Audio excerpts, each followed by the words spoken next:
I've got an itch I can't scratch, I'm missing a piece that completes a whole part of me, an open wound scar to see. Everybody come here, gather round, welcome to the freak show, the best in town. What the hell's wrong with me? I don't get along with anybody, honestly. I've been living in my own head constantly, thoughts jumbled round, think I need a new lobotomy. Wait, all these thoughts are too negative. I don't wanna get lost in the sedative. Gotta show them what I got, I'm competitive. You know I'm about to go off, I won't let them win, I'll take a stab. I wanna chase a bag, I wanna weigh, I can change all the things I lack. I gotta face the facts, I got a taste in that. Got me obsessed with the rest, I got an itch to scratch. I'll give up everything.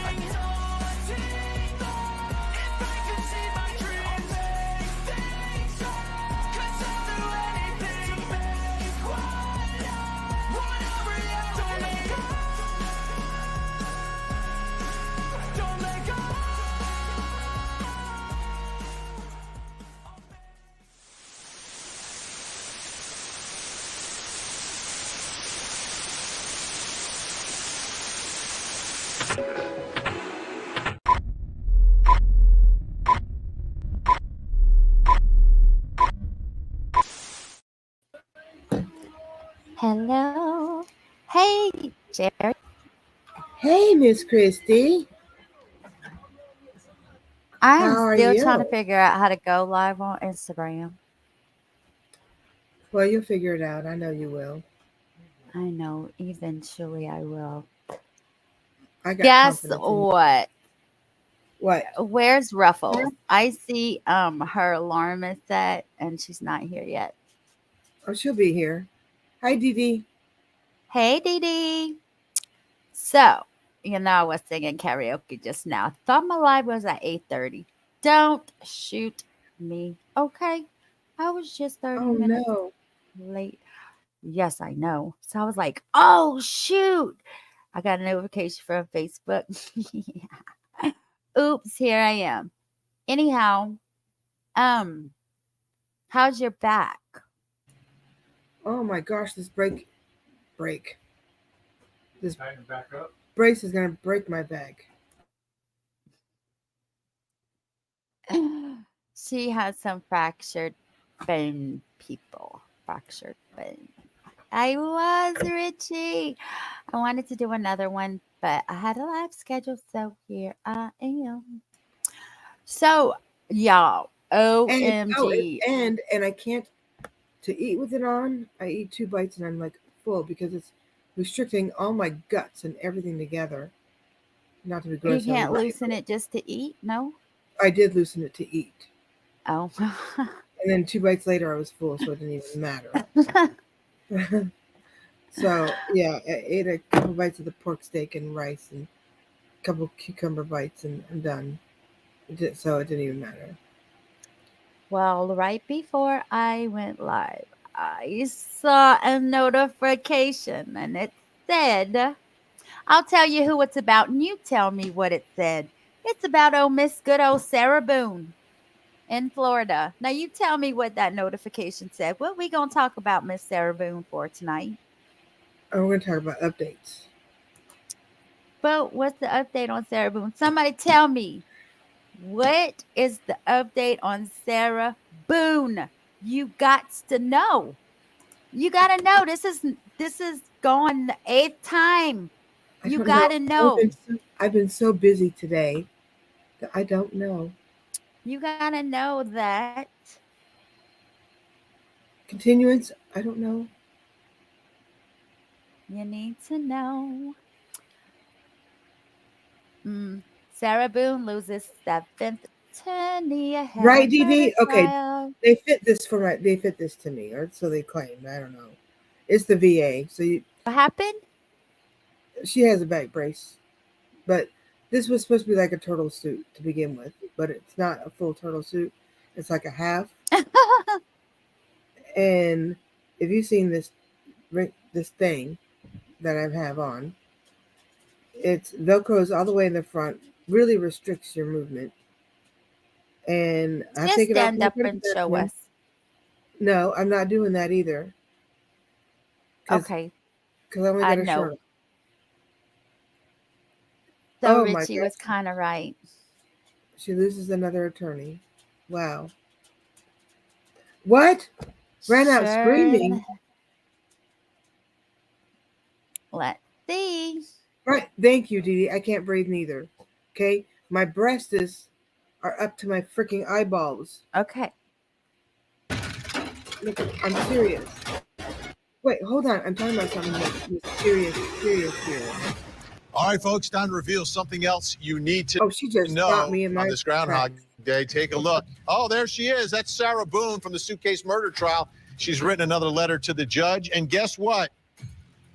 Attorney number 7, Winston Hobson, has filed a motion to withdraw as her attorney. Whoop, whoop. Oh, my goodness. I You would thought have thought the 7th one.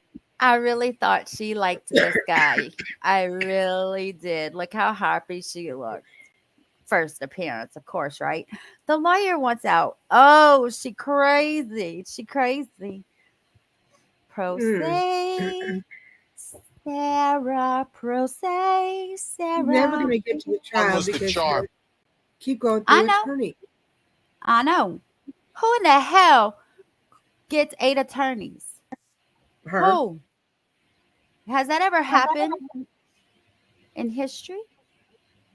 I don't know. We can't ask. In addition, I know. Maybe I should Google it.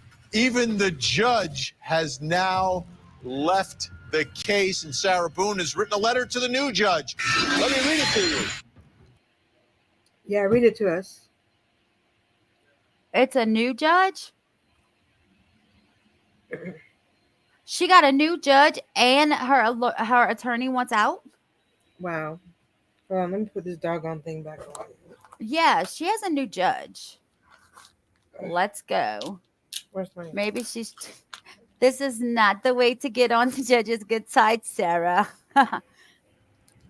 Finally, a new judge. It's strange how the Lord works, as I was in the process of trying to disqualify Wooten after being my judge 4 years and me still incarcerated with nothing to show other than 7 different attorneys, not by choice. Either way, I'm still here waiting patiently and very excited to get this highly anticipated show on the road. Thank you in advance, Judge Kranick. Welcome. Yeah. Sure you are. What you was going to say?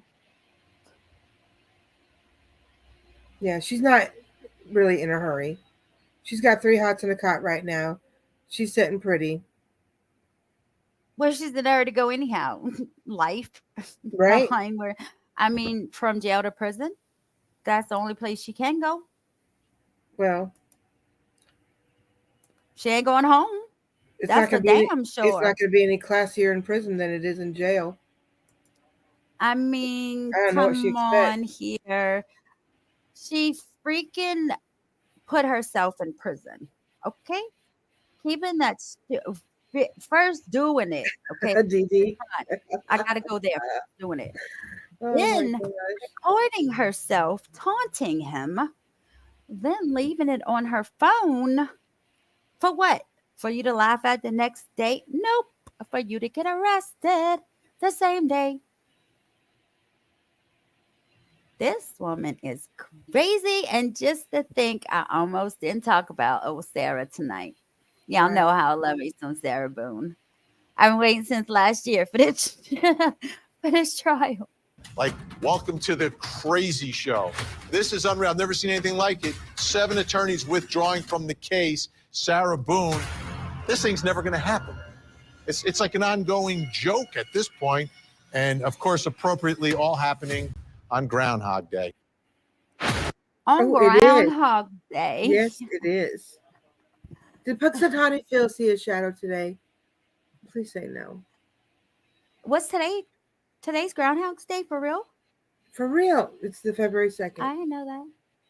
I didn't know that. All I know is February 4th is Summer Wells' birthday. Please don't forget.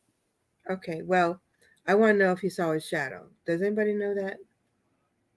If you do in the chat. Somebody does. Oh, good. Oh, Julie, you just made my day. What? It's been does that mean a shorter winter? Yes, ma'am. Does it really work? Then please tell the gods to stop raining here. I know it's still raining here too. It's drizzling. Does that stuff really work with the groundhog? Come on now. Okay, well, they say it I just does. never So worry. I mean, I I just believe saw it. the movie. No, I never worry about it. But in what feels like a scene out of the movie Groundhog Day, Sarah Boone has once again found herself without an attorney and has written a letter to the judge asking for help. Boone is charged with second-degree murder and the death of her boyfriend, George Torres. I think they pronounce it George, who died after he was zipped inside of a suitcase. Boone told police that she put him in the luggage as part of a game of hide and seek that went wrong. But I tried to tell you, you have to learn how to play hide and seek from Daniel Cavalcante, the one that broke out of prison in Pennsylvania. That's who you have to play hide and seek with, Sarah. Then you'll never be found. Okay. Well, Julie, I do it in a way, but then I don't know. It just means a longer summer for us here in Arizona, and it gets hotter than Hades. Um, but we don't like the cold ass winters, and that's what we have right now. It's And they're cold. not even that cold.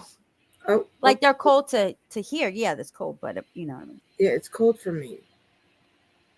Like I'm freezing Yeah. right now, and I've got a little Julie's heater on kind next to me like with the heater on. Julie's kind of like to the west of you and Cali a little bit north. Okay. Anyway, I know Mount Lemon and all was all up in the clouds today when I went run to the dispensary before my live. I was looking up No and wonder you were late. it's no. I was karaoke and I was singing. Well, that's not more important than your lives. I'll tell you that. Winston Hobson, the seventh in a string of attorneys who has represented Boone, filed a motion to withdraw on Thursday, citing I cannot say this word for nothing, irreconcilable differences. I did it, There you go. You got it. including but not limited to ethical considerations. Hobson was appointed to represent Boone after her sixth attorney, Frank Bankowitz, withdrew from her case in August, telling the judge that he could not represent a client who called him a dud and a buffoon. The judge who will hear Hobson's motion to withdraw is new to the case, Judge Michael Kranick. Ooh, let's see. I want to know what kind of judge he is. Has taken over the case from Judge Wayne Wooten. Boone had previously written a number of letters from jail to Judge Wooten, bemoaning the length of time she has been held. But why are you complaining, dude? Like, let's say you get 15 years, just to say, however long you've been in jail so far will be subtracted from the number of days that you will be serving in prison. Okay, it's called credit for time served.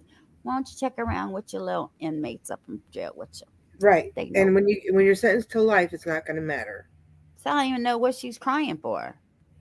Yeah, Richie's in Vegas. We're all over here in the heat. Like, See, that's what I said, Richie. It just means a longer summer.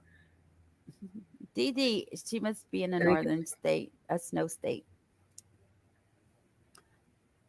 While Hobson said in his motion to withdraw that he had met with Boone in person at the jail and via video. Boone's first letter to Judge Kranick claims she has only spoken to Hobson on one occasion for a total of 3 hours and never received any phone calls at all. If you remember, that was her previous problem with the 7 other attorneys that didn't quit on her first. Well, she called a buffoon and treated like buffoons because she wants the attorney at her every waking minute, not even hour. see, When we she have heated wants seats in the something, cars. Why don't we huh? have We have heated seats in the cars for the wintertime. Yeah. But out here, why don't we have air conditioned seats? Why Oh not? my goodness gracious. Okay. I mean, I don't need my booty like warm in the summertime. I need it cool in the summer. Okay, but I'm talking about Sarah Boone right now, and I just totally forgot what I was saying. I know, but we're talking about the weather over here, okay? Keep going. We're just chit I chatting don't know what away. I was saying. You're talking about time and life served. Life, Uh, life and time served. she wants her attorney to be there when she wants him there. Okay, but she She don't have wants no her attorney now. attorney to she wants herself to be her attorney's only client. Okay, but that's not happening, Captain, because Well, we uh, know that, but evidently she doesn't because this is why she's gone through 7 attorneys and well, will be Julie, me soon too. an 8th. Yeah, but they have more clients than just one. She's not the only Well, I broad know out that. there. Every time she writes a letter, she wants to call the attorney. Well, this is only one time. Hold on one second. Does she not realize that's not going to happen? I think she realizes it. She's just trying to delay the inevitable. Hey, Steph, which is stupid, just like I said, because you get credit for time served. So there's no delaying anything other than knowing you're going to prison for life. That's the only thing you're delaying. But you guys remember this a guilty verdict that I, in my opinion, believe she will get won't be intentional from the jurors.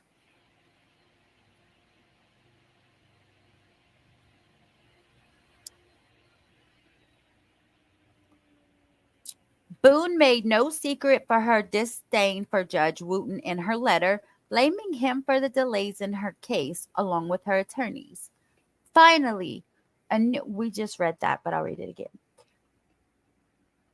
Finally, a new judge. It's strange how the Lord works, as I was in the process of trying to disqualify Wooten after being my judge for years and me still incarcerated with nothing to show other than 7 different attorneys, not by choice, news clips of me walking in and out of the courtroom, and everything relative to my case permitted to be slathered on the global internet like right now, Sarah, only if you could watch us. But you can't. And in which I have not seen myself. I felt he was the ticket holder to my overly hyped, illicitly distributed, misconstrued criminal case. And great reason I am still here. Again, ongoing 4 years and 7 attorneys later. Hey, Steph. In her letter, Boone asks to be included in all future hearings. Either way, I'm still here, waiting patiently and very excited to get this highly anticipated show on the road. Thank you in advance, Judge Kranick. Welcome. Um, she just told the judge, welcome to her case. Welcome, Judge. Since you're new, let me let you know who I am. Yeah, that's me. And the Yeah, bitch let with me. 8. You're about to give me my 8th lawyer. Come on, let's go. Because you're my second judge. And if you don't behave, you're going to be my ex No, judge. this is whoever she appoints will be her eighth judge. I mean, her eighth lawyer judge. The next hearing in Boone's case is scheduled for May 3rd, ahead of an anticipated May 13th trial, which we know is not going to happen. The judge will likely schedule a hearing sooner to address the motion to withdraw. Of course, because she's going to need another attorney. Does she have, does Florida have the death penalty or this is just life, right? I think so. I think she's out for life. I wish they could give her the death penalty right now at this point. Because she's wasting everybody's money. Hmm. That's what they like to do. They in jail, they ain't got nothing better to do. What you mean? And then we really do have a trial coming up, you guys. We have a trial coming up next week. And it's next week. It's the weekend. Yes, sirree. We have a trial next week. Mr. Adam Montgomery. Harmony will finally get justice.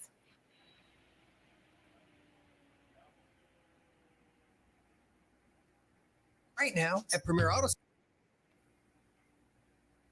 I like the font of that.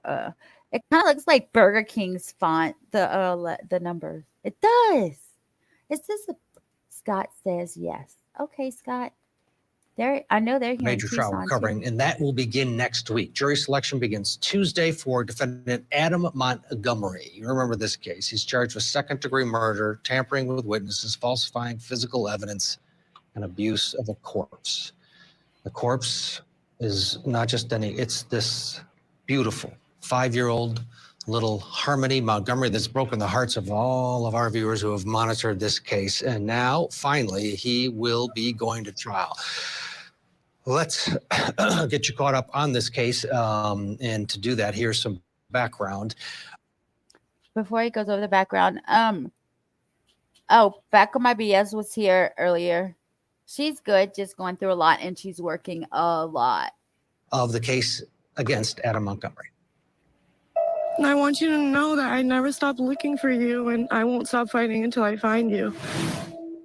Harmony Montgomery disappeared in 2019.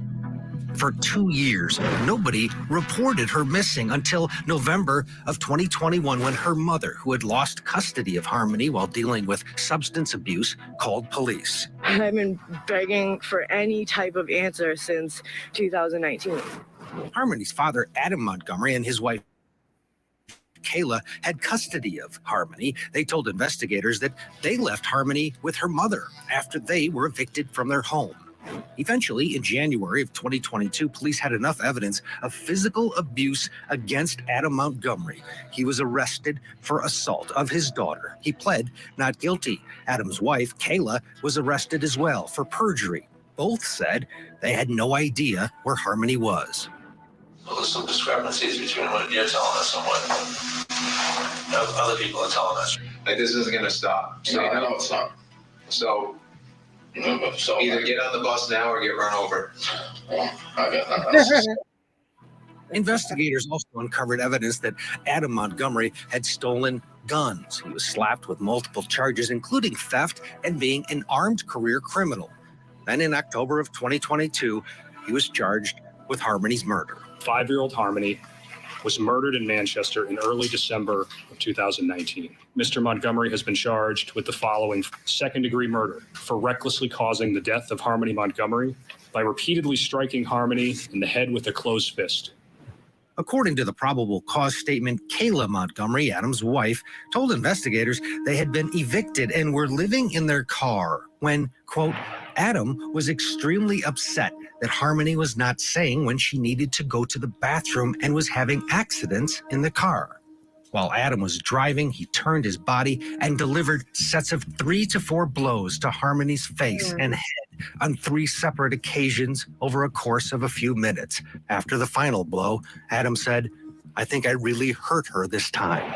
Kayla said they eventually discovered Harmony was no longer breathing, and Adam stuffed her body in a duffel bag. Despite numerous searches, Harmony's body has never been found. Adam Montgomery, her father, denies that he killed her. Do you find the defendant guilty or not guilty? Guilty.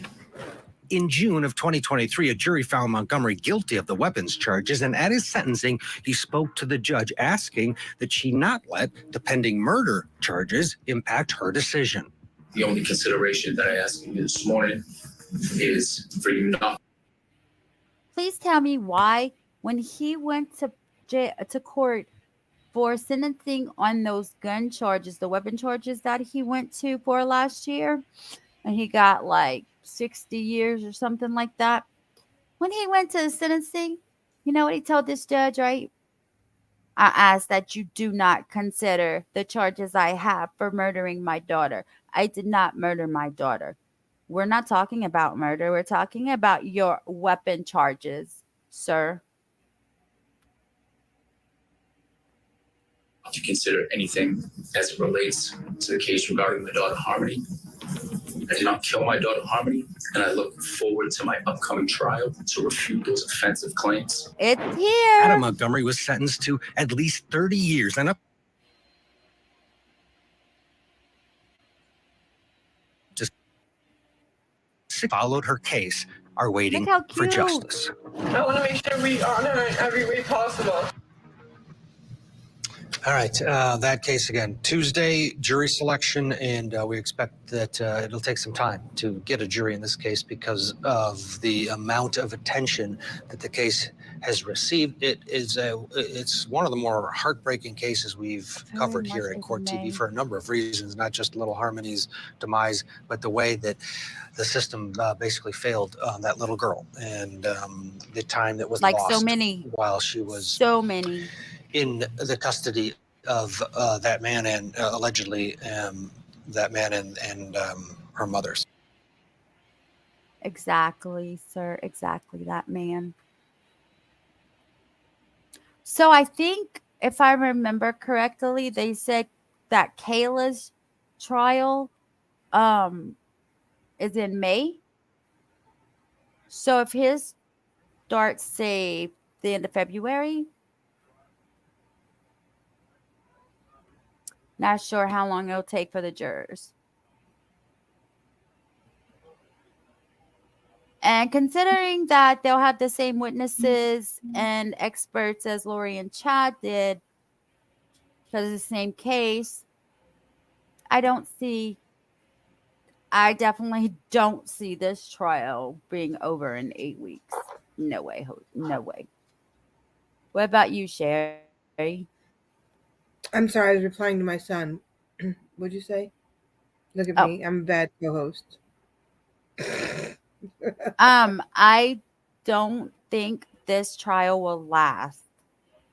No, less it'll be than over 8 weeks. quick.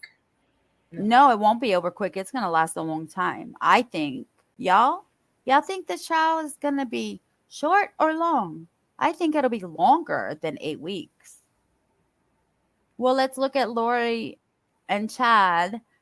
And, well, let's see. Let's look at Brian for a second. Brian's supposed to be like 4 months, maybe 8 weeks.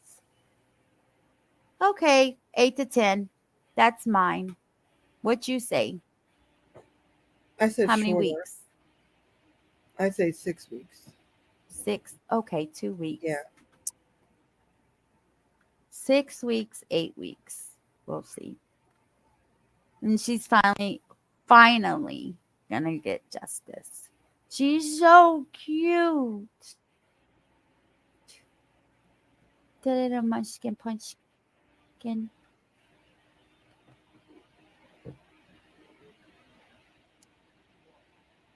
And to the next one. Where's Ruffles? Ruffles calling Ruffles. This Ruffles is for didn't you. set her alarm. Nope.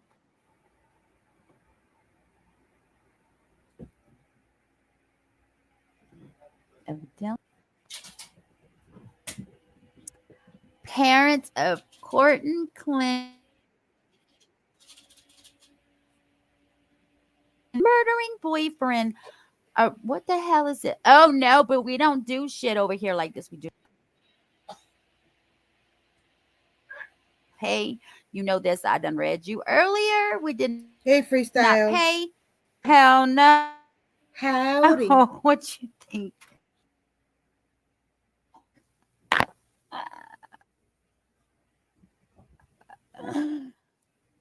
This is Wait, not even cool. Hold on. You move so fast. I didn't get a chance What? to read that whole headline. What? I didn't get a chance to read that entire headline because you move so quick. Sorry.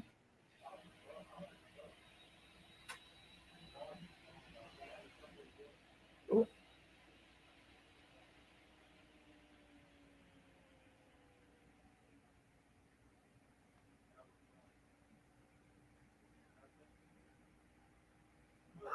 Okay, she has an OnlyFans account. I get that. Say when I just pulled up. Huh? She cated her boyfriend. Her dang on parents got arrested. Huh? Oh, her parents did.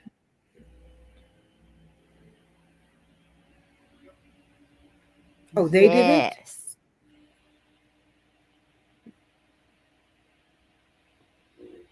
Her parents just got arrested. My stomach hurts.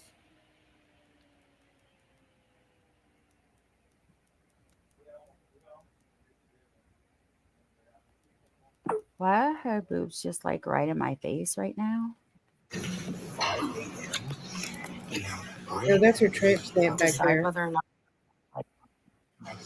Hey, whether or not Freeside. you're done, Catherine. I am mad that you told me to come. Decide right now. Courtney, that's a word. I asked you so many times that I don't know, and I apologize. But you hit me. Shut the don't. Oh, it's toxic. It was a toxic relationship. Courtney Clenny and Christian Obunselli. She's an OnlyFans model.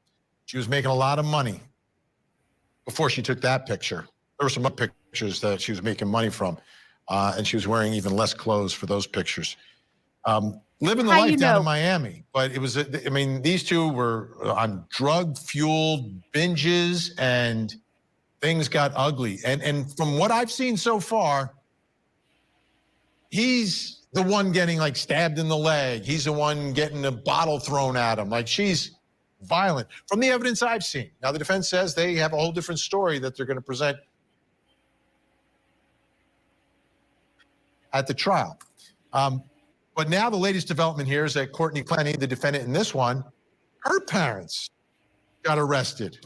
Her dad's a lawyer. Her mom, I think, was on the phone at the time all this stuff was happening. So they got arrested. They've been released on bond, but the allegations are related to the computer of Christian Obunselli, that they're trying to get into his computer after he died. Listen to this, you guys. Clenny was at a bond hearing yesterday for these new charges related to breaking into the victim, Christian Obunselli's computer. Take a listen to what happened in court. Ma'am, so you're charged with computer offenses. Your attorney, Mr. Prieto, is present. There's probable cause for the charge. Mr. Prieto, anything you want to say regarding her bond? No, Judge, that standard bond is fine with us, and we are already set tomorrow for motions in front of Judge Cruz. So if this wants to trail along with that works out.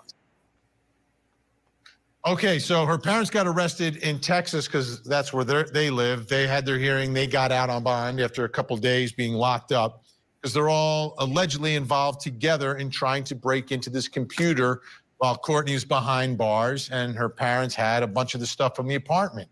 Now, Michael Haggard, family attorney for the victim's family here, was with Julie Grant on opening statements this morning talking about why Christian Obunselli's computer would not be with Christian Obunselli's family. Take a listen. It's Christian's computer. Courtney's parents gained access to it, either with her or without. We don't know, because as we know, she was not arrested for 4 months. But there's no question in the arrest warrant, which is very detailed, that they were trying to access it for some time, that they were continually talking about how they were going to get in with the code, and they were going to access his computer, which, as we know, is absolutely against the law, especially in light of a murder.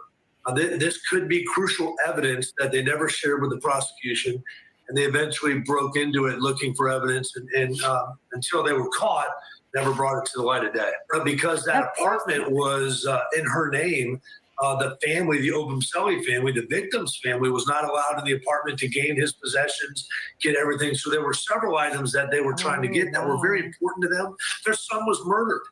And just to gain access to get these things back, and the laptop was one of them. And, I really applaud the state attorney's office and the police for following up on this. So there was the new case for the computer, but back on the murder case now, Courtney Clenny was back in court today. Let's take a listen as the state and Courtney's attorneys are going back and forth about some witnesses and some material, some discovery, some evidence that both sides don't have access to yet. Let's watch. The state is requesting the names and addresses of all witnesses that the defendant has, quote, uncovered, because that's the words used by counsel on that, making the throwaway.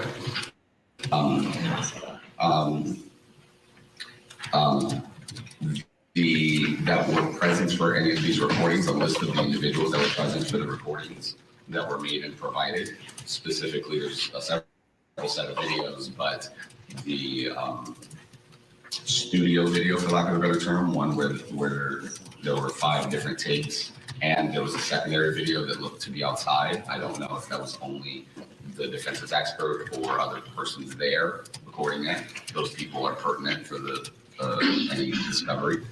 The audio of the videos that were already provided. Anyone that was involved in the editing of those recordings as well, particularly some videos. She has to have a paid attorney, huh? Now her mom and dad's gonna have a paid attorney. I don't think she has the well, I don't think she would have a public defender. I don't know. Her attorney looks like she's a force to be reckoned with. She made money on That OnlyFans, lady. so it's probably paid. Huh? She has money So from what? OnlyFans, so it's probably paid. Right. I think her parents have money too, so she's probably a spoiled little brat. An edit or anything else that's obviously pertinent discovery. And then actually in the last line of our reply, I put statements and reports of any of the witnesses by the defense that exist in their care, custody, and control. Under 3.220, the defense has no obligation to disclose witnesses unless we intend to call them. It's that simple. The witnesses that we listed recently, we intend to call. The experts as well. Well, the 2 experts that we listed, I think a couple weeks ago. Yesterday, I amended with 4 civilian witnesses. I believe it's 4 in total. Those are civilian witnesses. One of which, Arthur Cupp, we identified through body-worn camera that the state provided to us, so that person was readily available to them as well. He gave a statement to police, so his statements are contained therein. Any interviews that we've conducted of these witnesses, we will get those statements over to the state prior to them deposing them, so that they can be well prepared to do so. As far as the audio of any video, I was present for the filming of our reenactment. There was no audio taken. I will double check with the film crew. I don't see how a cameraman is going to be listed as a witness. I guess I can list him as a C witness that shouldn't be deposed. I mean, these are ministerial acts by these witnesses. How is it the cameraman of the videos, maybe? But I will get a list of the film crew that was there. Yeah. Oh my goodness, the film crew. All right, still no date on the trial here, but we're getting closer and closer, folks. The murder trial of Courtney Clenny. Let's bring back in our think tank, Eklund, Mercy, Kirk, Nermi, Nima Romani. Nima, what do you think? The defense apparently has done a reenactment to show the jury what really happened here. Oh, we're seeing a lot more of that, Vinny. You have these experts that come in. It could be a civil case, but especially a criminal case. In case you don't know about Courtney's case, her defense is battered woman syndrome. Because obviously the argument here is self-defense, and they're going to say that the victim attacked Clenny first. So they're going to have their experts come in, and sometimes they do these cool 3D models. No, there was a film crew. There was a film crew, Nima. It's like they went Hollywood on this thing. Oh, I mean, have you ever seen that? I've seen the computer generated 3D based on the evidence that I've never seen I've seen it for some of the true crime shows, but never for an actual trial. You're going to bring in people to show what happened here? No, we're not going to have actors in court. It'll be a reenactment. We saw some of that in the Bob Durst case the first time when he was acquitted, self-defense case there in Texas. But usually it's either going to be the individuals that are in the courtroom, the parties, the lawyers, or the 3D animation that you're talking about, Vinny. Kirk, it almost sounds like they're doing what I used to do on my show during that big trial you had out in Arizona, when we recreated Travis Alexander's apartment, and we would go through based on the evidence. I wasn't around, of course. I've only been here. This will be 3 years, the end of the month. I was here. You grew up here, right? Oh yeah, I was here for that. I had all the court documents for it. I mean, I got rid of them all, but I had all the court documents for that. I don't live too far from where that house is. The people that moved into that house had people driving by all the time to look at it. Oh, no doubt. It No was, doubt. yeah, it was bad. According to Jordan Willis, that's why he moved out of the home where he lived as a scientist. Well, he's a damn liar anyway. I mean, for what, 2 days? It really, everybody does have his address, but that's what happens when you commit a crime, like to that extent. Of course. Well, according to him, he didn't commit a They're going crime. to want to see, People are curious. They're nosy. Who, especially me? Evidence in the testimony, try to recreate what happened there. What are your thoughts about the very aggressive defense here? Well, first of all, thanks for that, Vinny. I really appreciated it at the time and still do today. But yeah, we have a very aggressive defense, but it may be shot in the foot here because I'm really curious. Clenny herself is charged with these computer crimes, and those calls, those jail calls are recorded. So what motivated the parents to start looking into this computer? What instigated that? We've already seen evidence of her being aggressive towards him. Now is she trying to implant evidence into it? Because if there was evidence of her innocence, the suggestion she was trafficked, etc., they could go after that in discovery. But she's having her parents do that. That tells me that this reenactment too, it's really curious. Will it be backed by forensics? Because one of the things that has to happen, if you have a reenactment like that, you just can't have it be speculative or, hey, I think this, I think that. There has to be hard evidence to support it. Well, I guess it would come from her mouth, her testimony. She was there. She was there. Eklund, have you ever gotten the victim's computer and had your client's parents try to open it up? He's like, huh? Well, it actually happened in this case, according to prosecutors. The thing is, the issue is that she has money. She has lots and lots of money.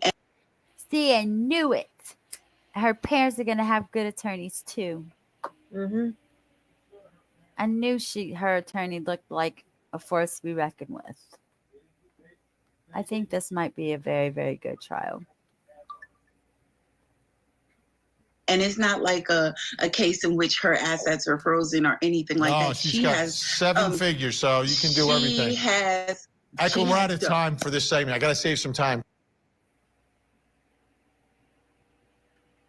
Save some time because it's over.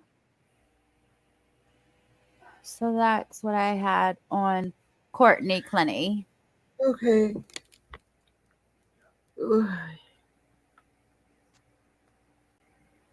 I have only 2 more to talk about. Okay, let's go chat. And they're very short. But if you and when we have talk to about leave, chat, I understand it's only like probably 30 more minutes. What? Because I really believe his attorneys, and I really believe that it's possible. And I really believe that they were doing this to this man, even though if he's innocent or guilty, I don't know. We don't know. We weren't there. There's no trial yet for the evidence. Okay, so but he made a confession. If He's guilty. It is a religious cult, case closed. Nah, I think them had something to do with that too. Who else believes he's guilty? I mean, he made a confession. Trouble streaming to Instagram. You've been having trouble.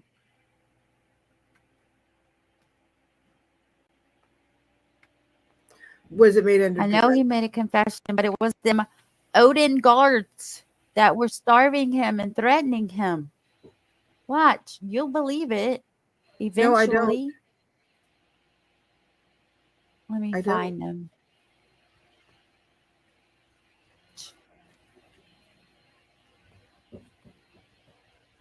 This morning, we're shining a spotlight on the latest developments in the Delphi murder case, focusing on the defense attorneys as prosecutors want to get Richard out. attorneys held in contempt.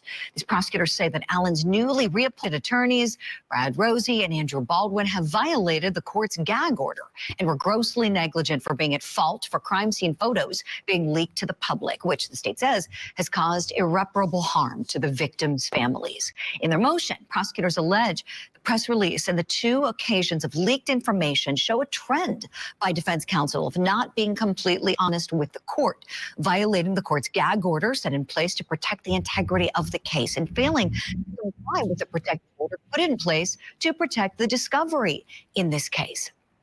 Well, now we're hearing from one of Richard Allen's former attorneys in a Court TV exclusive interview.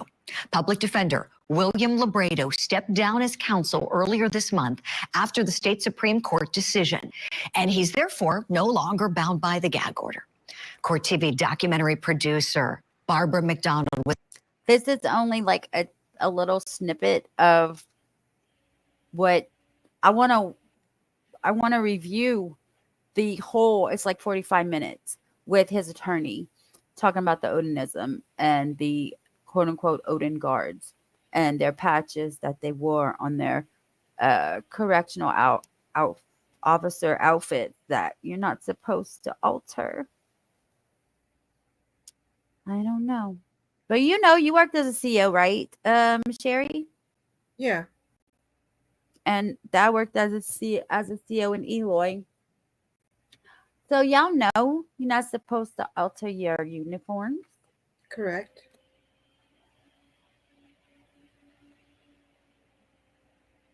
But they finally moved him.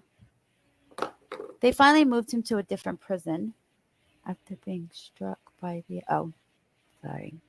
They finally moved him to a different prison after he begged and begged and begged, and his attorneys, I think, my opinion, know he's innocent. Or know something of that nature where I don't know. I know I have different views than everybody else, and everybody's probably going to be throwing not tomatoes but stones at me. The prison in Florence is actually a privately run prison, run by Correction Corporation of America. I worked for the state prison over in Florence. 2 different Is it still open? Together. CCA? Yeah, I thought they closed down. I don't know. I don't know either. Okay, let's go. Yeah, COs, don't mess up your uniforms, okay? Was the only person that he spoke to, and she is on the couch with me this morning. A wonderful journalist you are, and really, I like to say you are our in-house expert on the Delphi cases. This is something you have researched, written about, done interviews on for many, many years. Yeah. So this is really quite a feather in your cap that he's talking exclusively to you, Barbara.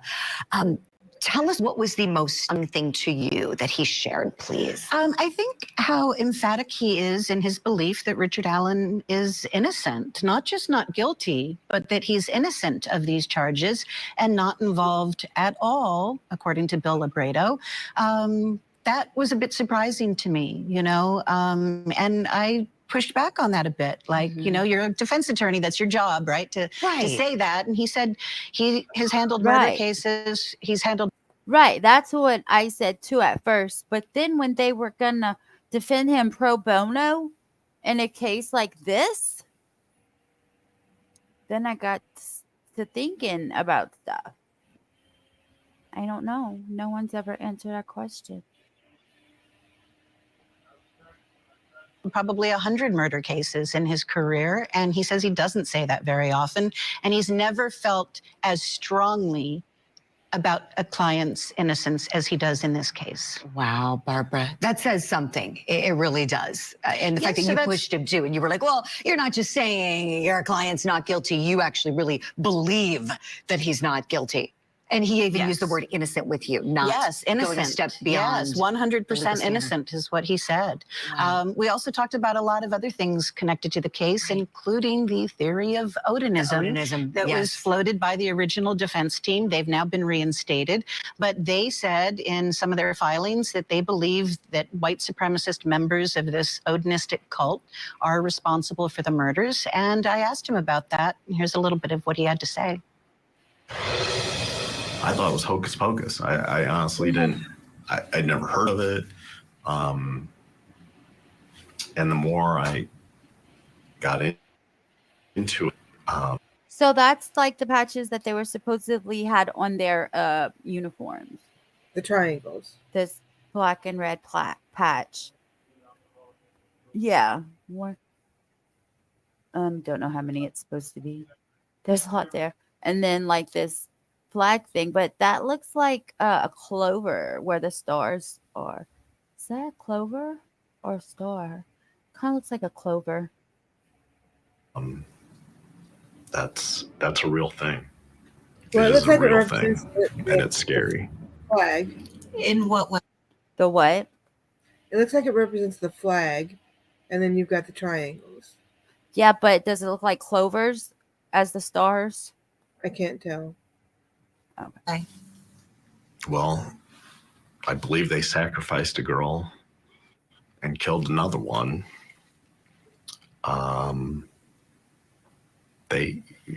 Some of the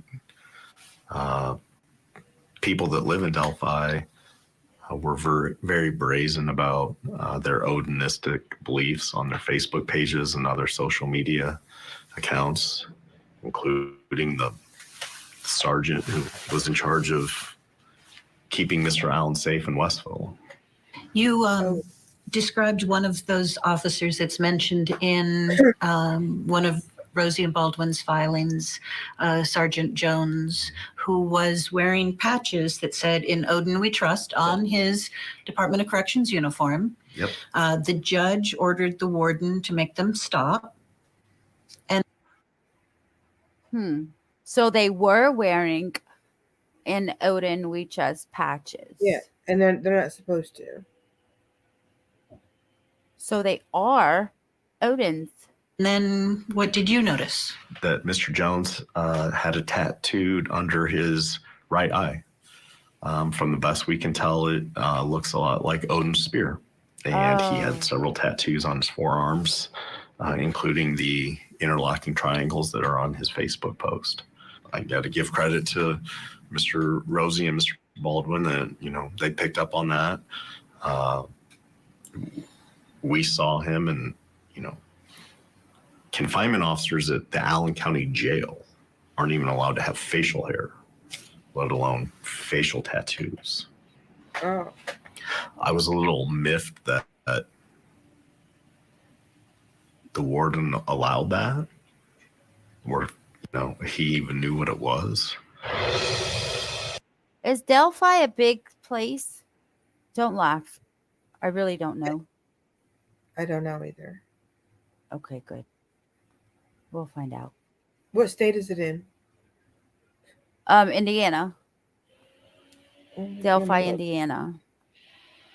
That was one of the things that surprised me too, is that it was the same guard, according to Bill Labredo, that had the patch, was told to stop wearing it, and then comes to work with the tattoo under his eye. Oh, Barbara, as I'm watching that, and my jaw dropped.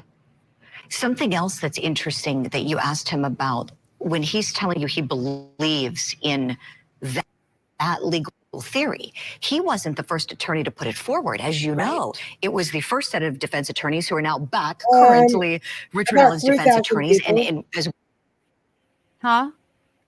Population's about 3,000 roughly. That's it? Yeah, there was like 2972 in 2021. So you're looking at 3 years ago. Oh, okay. So I'm sure they gained,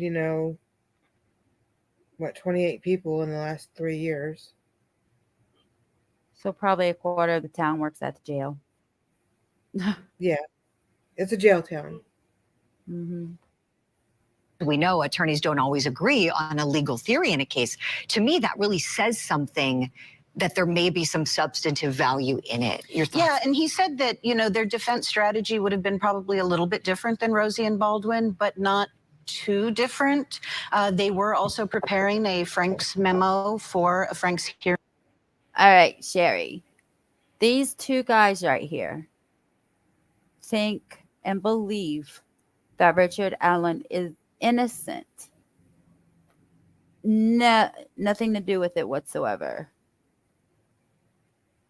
So much so that they were willing to defend him pro bono. We know what happened, Mr. Pryor over there in Idaho, when he said, I would even do it pro bono, Judge. Yeah.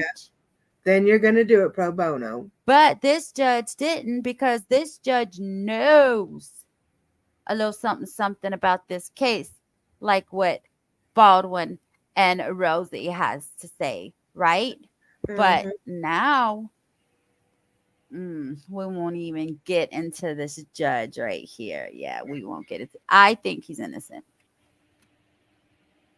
And we all have our opinions, and it's okay if you think he's innocent, and it's okay if you think he's guilty.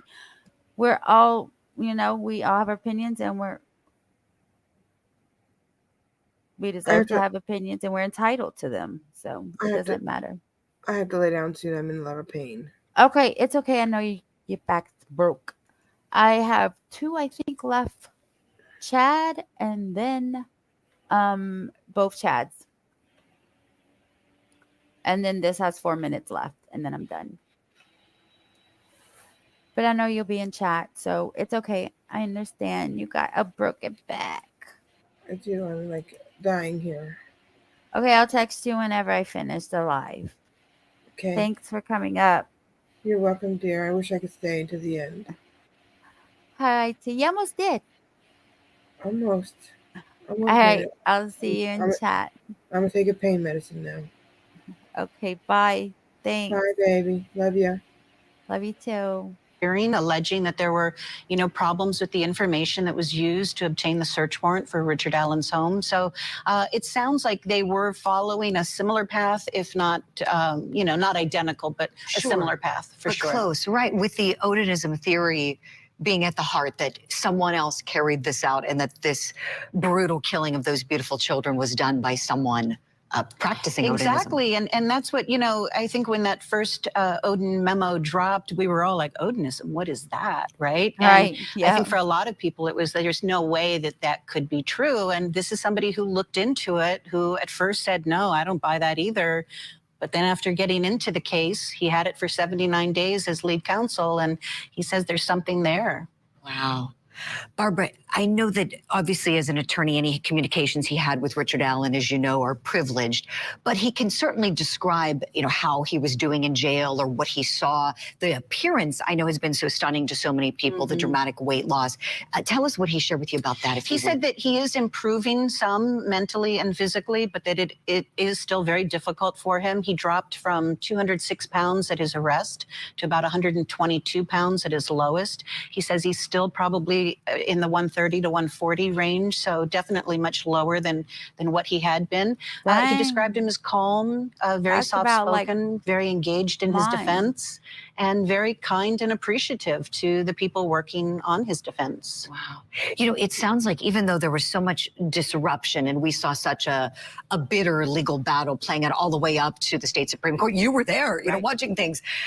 Even though that all happened, it seems that there was so much civility among these lawyers who were appointed for a brief time and then have left. It seems like there's no animosity, is there, between them and the original attorneys? Yeah, he had high praise. He said if there's anything he can do to benefit them and their case, he's happy to take part in that. He feels that Richard Allen is in very capable hands, even though he would have liked to have stayed on the case. He said it's very rare that you get a high-profile case where you really believe your client is innocent, and that's where he was. But he says, he absolutely is willing to do whatever he can.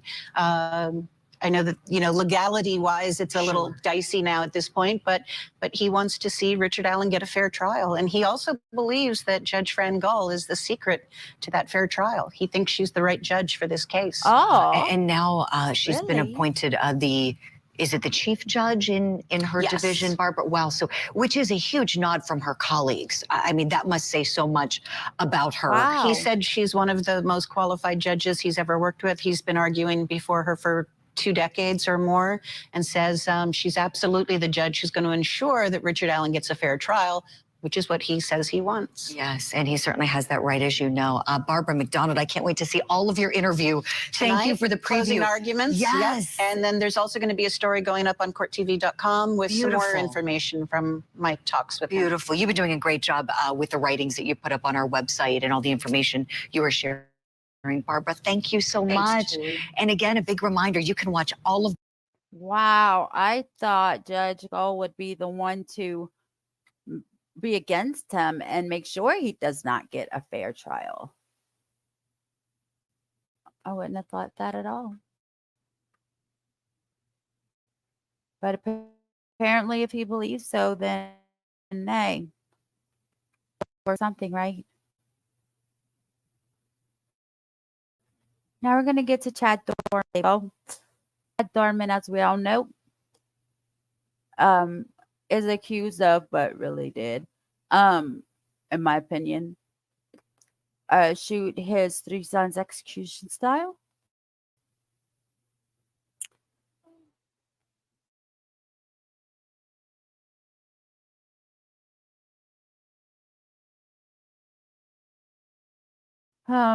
Taking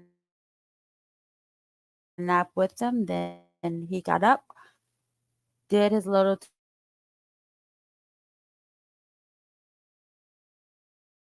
to do or whatever around the house. Kids got up, wife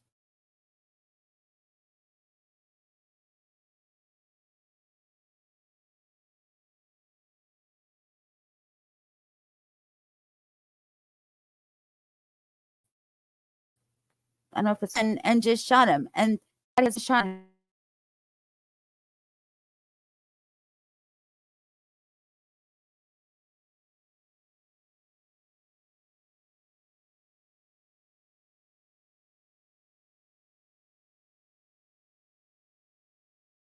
He's a let me see it.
Camera.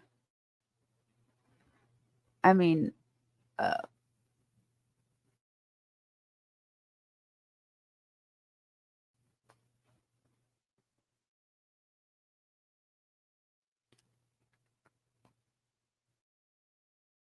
want to see them think.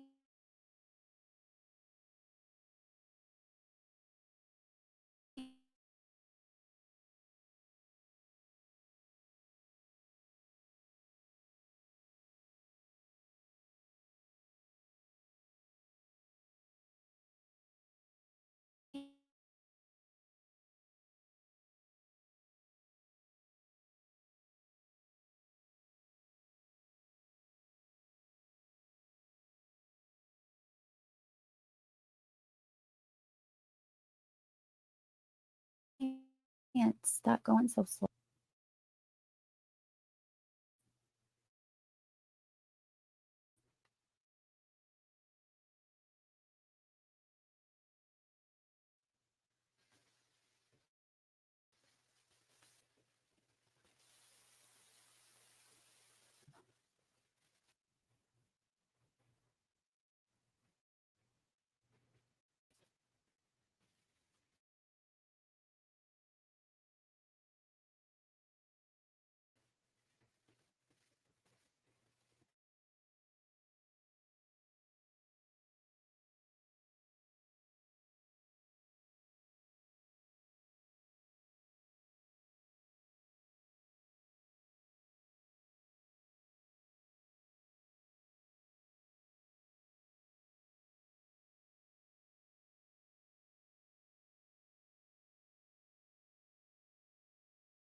Okay. Here I am. So I guess it was skipping and stuff because it's StreamYard. Thanks, StreamYard. I appreciate you, buddy boy. So Chad Dorman confessed to killing his 3 sons. Now he wants his confession thrown out. That's the bottom line. He goes back to court June 23rd. I don't know where it stopped off at or where it ended. And then we get to good old Chad Daybell. Let's look at this, you guys. We already know John Pryor tried to quit, right? Look who's quitting now.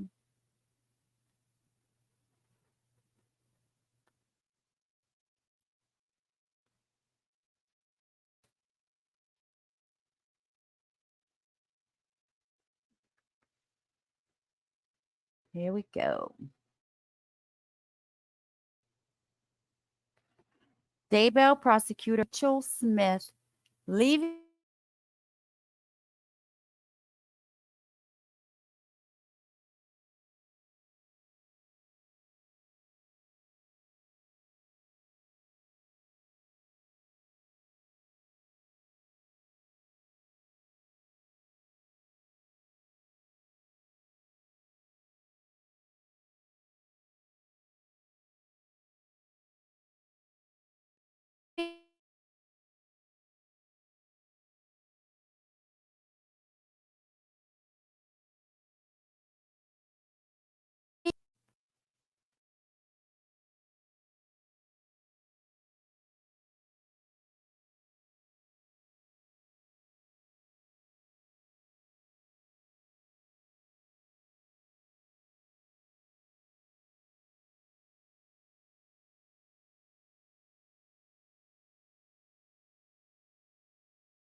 Nate Eaton here in our East Side We of News love our .com own Nate. newsroom. Have a little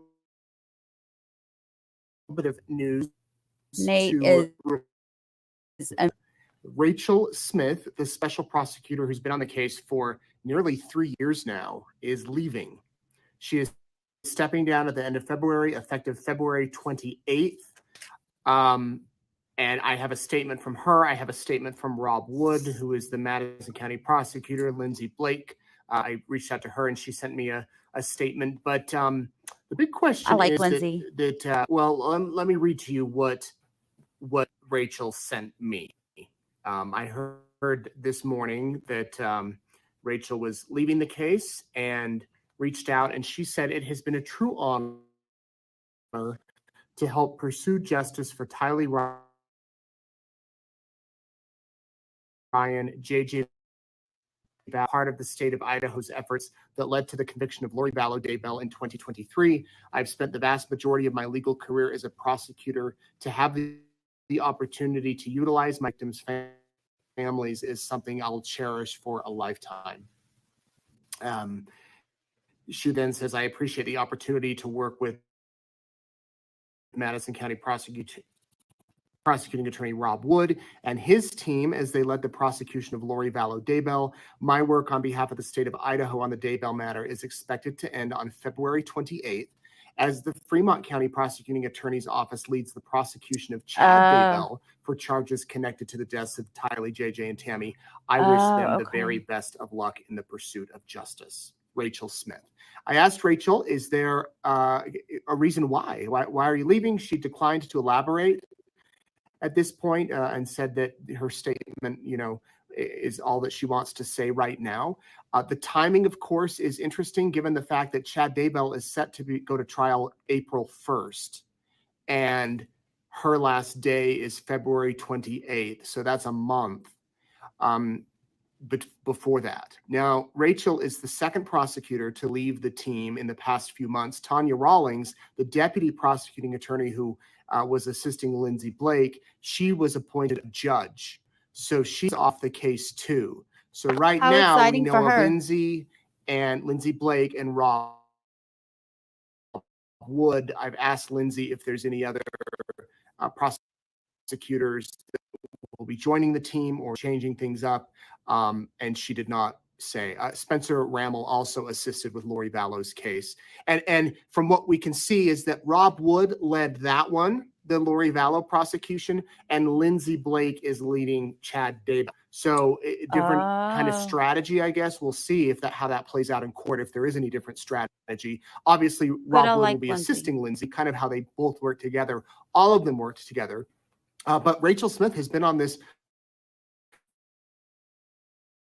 for quite some time. I mean, nearly 3 years. She's done over 100 homicide, death penalty cases, complex cases. Wow. And she has the experience that a lot of prosecutors want on their team. So that is what Rachel Smith said. I'm going to tell you what Bob Wood told me in a statement. He said that Rachel Smith is an invaluable team member in the prosecution for the deaths of Tylee Ryan, J.J. Vallow, and Tammy Daybell. Ms. Smith was an integral part of the team that secured the jury conviction of Lori Vallow Daybell in May of 2023 on all counts. Ms. Vallow Daybell is serving 3 consecutive life sentences without the possibility of parole. Ms. Smith continues to add tremendous support as the team prepares for the trial against Chad Daybell in April. Between now and the end of February, Ms. Smith will assist with witness coordination, exhibit preparation, and other duties required to complete case preparation for trial. Jury selection is set to begin April 1st in Ada County. And then Rob Wood, on behalf of Madison, I wish to express my deepest appreciation for the expertise Rachel Smith has contributed to our ability to seek justice for Tylee, JJ, and Tammy. Her commitment to justice for the victims has been extraordinary. Kind words from Rob Wood there as Rachel Smith is set to depart. And then I did contact Lindsay Blake, and she said, where Rachel Smith was employed by Madison County, it's appropriate for Madison County to issue a statement. Like Madison County, Fremont County has appreciated the work and assistance of Ms. Smith. So big change in the prosecution team. Of course, this comes weeks after Chad Daybell's attorney, John Pryor, asked to be removed, and that he doesn't have time to get everything ready by the trial. Judge Boyce denied that request, said you've got to stay on the case. You've known about how complex this trial has been since the beginning, and also the money issue. Chad Daybell wants you on the case. Judge and so Boyce. John Pryor staying on the case. Thus far, he's been the only attorney we've seen. No idea if he'll have co-counsel with him during this trial. That's a big task to handle such a complex murder case by himself, but that appears what he's doing. He, of course, has made comments in previous hearings about the fact that the prosecution team has been so big and he's by himself. But remember, the burden is on the state. The state has to, prove that the defendant did what they're accused of doing, and all the defendant's attorney has to do is get him off. So that's the latest with the case.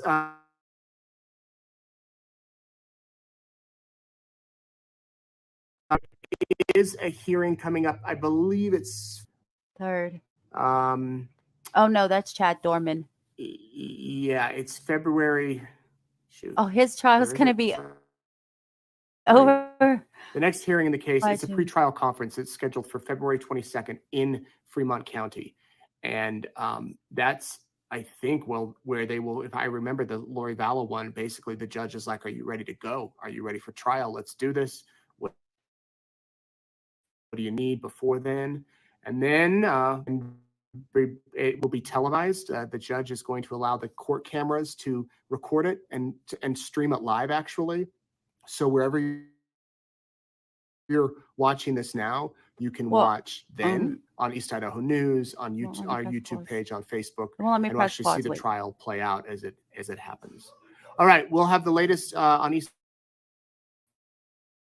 EastIdahoNews.com. You can go case at the end of the month, the 28th. Between now and then, she's going to help prepare, tie things up, wrap things up. And from going forward, it appears it'll be Lindsay Blake and Rob Wood doing this case. And it's possible that you could bring on another attorney it'd be interesting to see how that works, especially because the trial is so close, but so close in time. But we'll see how that plays out. Thank you so much for watching. Again, you can find all of our previous Daybell stories on eastidahonews.com on our YouTube channel. We have a whole library of videos in case you've missed any of the ones.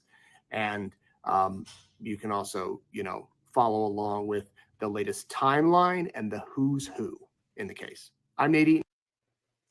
Everyone should know who's who by now, Nick.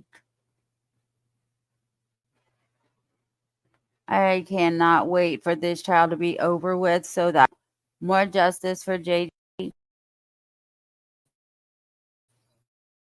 and Tylee. And I don't know when it cut off, and it's very good at explaining what happened.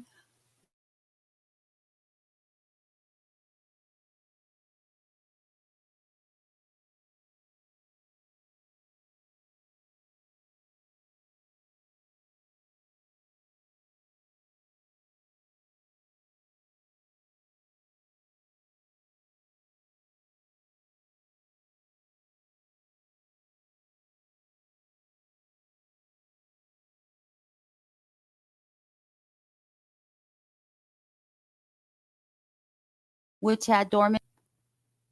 So, and I don't know where a StreamYard cut me off at. So I'm just going to play this again and hope.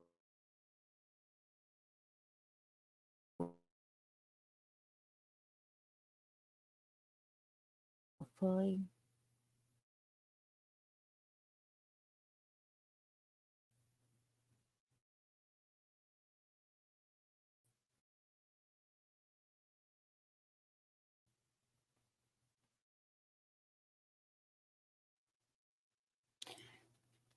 And out, I will the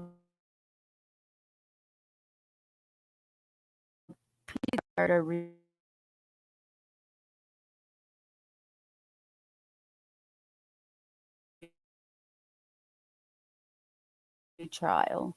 Okay.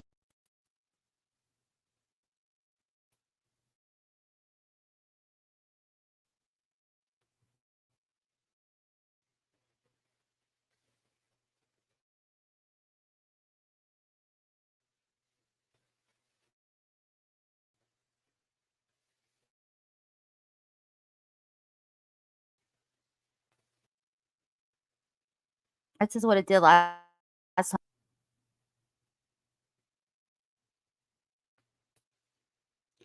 All right, I'm not fighting that website to just kick me off again.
Well, it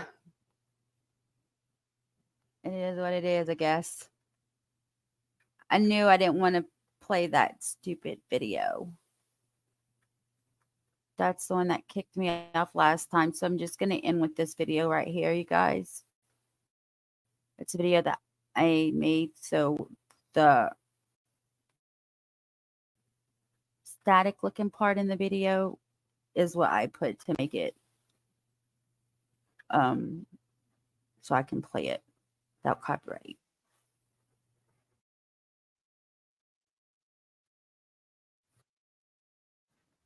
Decisions. For verdict form 1, count 1, aggravated murder, state of Ohio versus Erica Stefanko.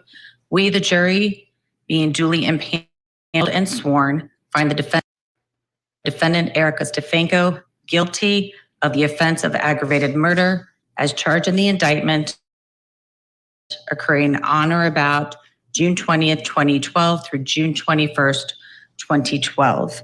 And I do have 12 signatures. This says we do so on January 31st, 2024 with 12 members of our jury concurring.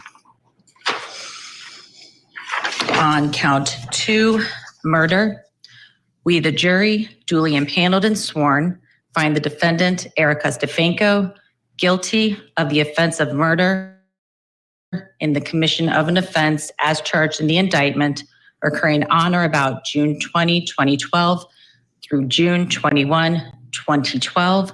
We do so on January 31st, 2024 with 12 members of our jury concurring.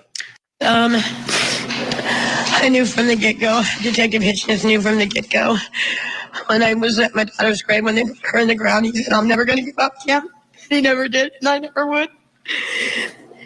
And thank you to everyone that's been here for me, my support, my help, and my family, my friends. And I'm so sorry I had to put everybody through this, but Ashley needs to rest. Ashley needs to rest. I need to rest. I need to go on. And we got her. We got her. Thank you, Lord. It's been a long process to finally get this answer. Yes, we did. The answer I was hoping for, and the answer I do in my heart. Because God will prevail. Justice has prevailed. And my daughter can finally sleep. You won't hurt her no more. You won't hurt her no more. Thank you. Thank you. Thank you. You all. Thank you. Ooh. Goodness grief. Hey, oh, you got my money, right?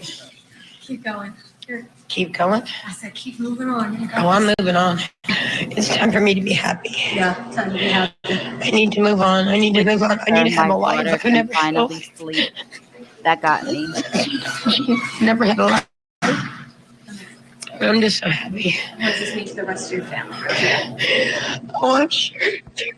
They're ecstatic. They're having a party. We're all going to have a party online. I don't care. We'll all come together. Our family will be together again. What little I have left.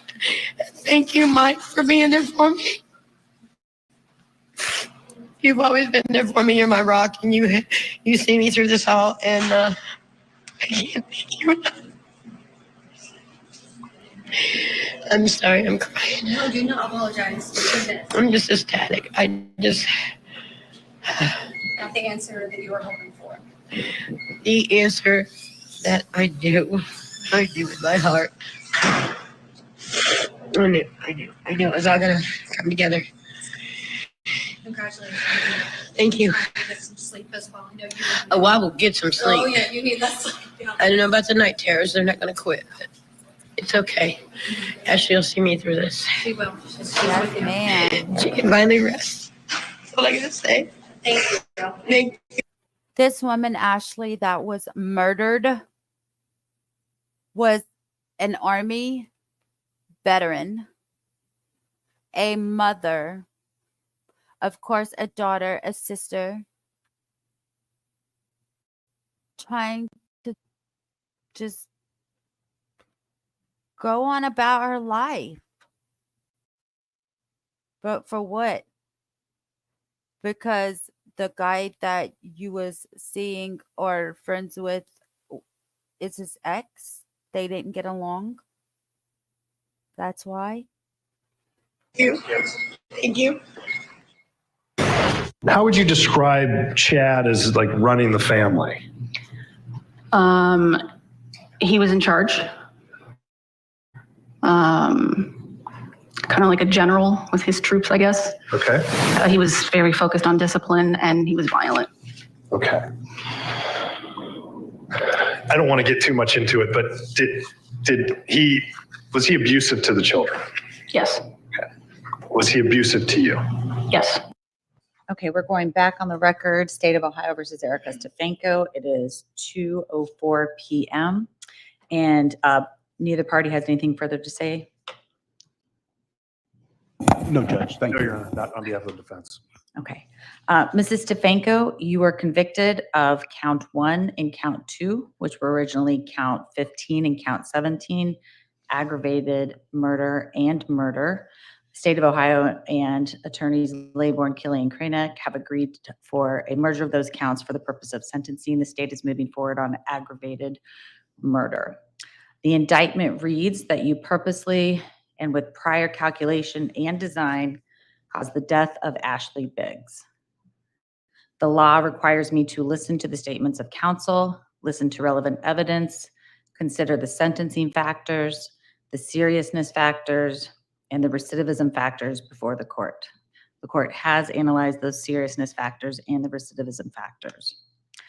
The sentencing court, pursuant to law and the Ohio Revised Code, shall consider all of the following that apply regarding the offender, the offense, or the victim, and any other relevant factors as indicating that the offender's conduct is more serious than conduct normally constituting the offense. The physical or mental injury suffered by the victim of the offense due to the conduct of the offender was, I have to consider. I think that was her parents that they just shooed. These, whether that was exacerbated because of the physical or mental condition of the age of the victim, whether the victim of the offense suffered serious physical, psychological, or economic harm as a result of the offense, whether the offender held a public office or position of trust in the community, whether the offender's occupation, elected office, or profession obliged the offender to prevent the offense, whether the offender's professional reputation or occupation, elected office, or profession was used to facilitate the offense.